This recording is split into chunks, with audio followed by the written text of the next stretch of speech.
Chancellor, Vice-Chancellor, members of Senate, distinguished guests, members of staff, graduates, and their guests. It is my pleasure to be speaking today on what is a special day for the graduating cohort. Today, we have a chance to reflect on each of our university experiences and come together to celebrate.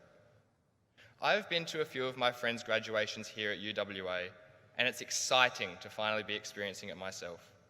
Something I noticed at these graduations is that the valedictorian address usually follows one of two patterns.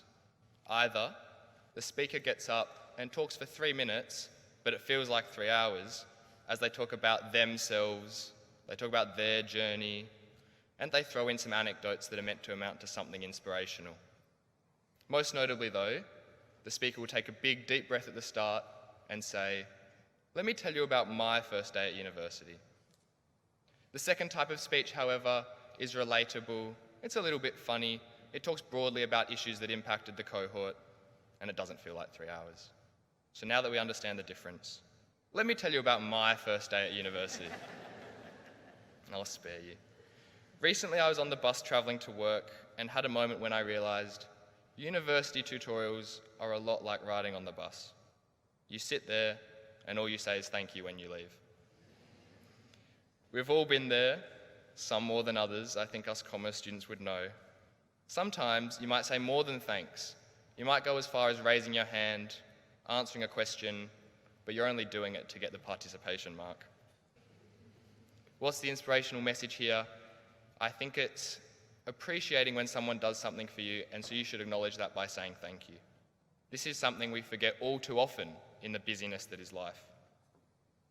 University tutorials are also like the bus, in that they're often not on time and made even worse if you're late. We've all missed a bus and we've all missed a university tutorial.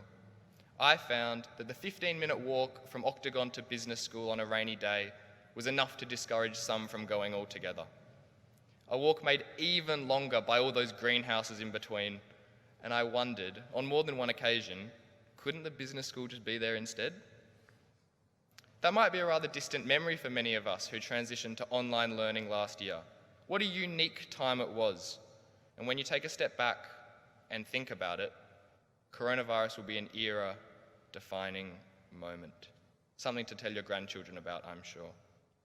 It required quick thinking, adapting, and making the best of a bad situation. It meant lectures and tutorials were online, it meant ungraded passes, and it meant instead of doing my final exam in this hall, I was doing it at home in my pajamas.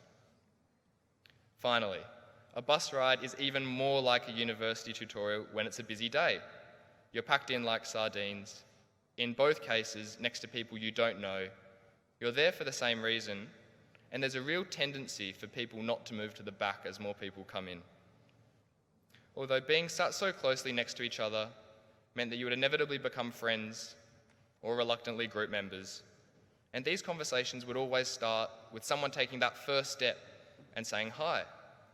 We should say hi more often, to the stranger in the lift, to our friends we haven't seen in a while, or to the person sitting next to us on the bus.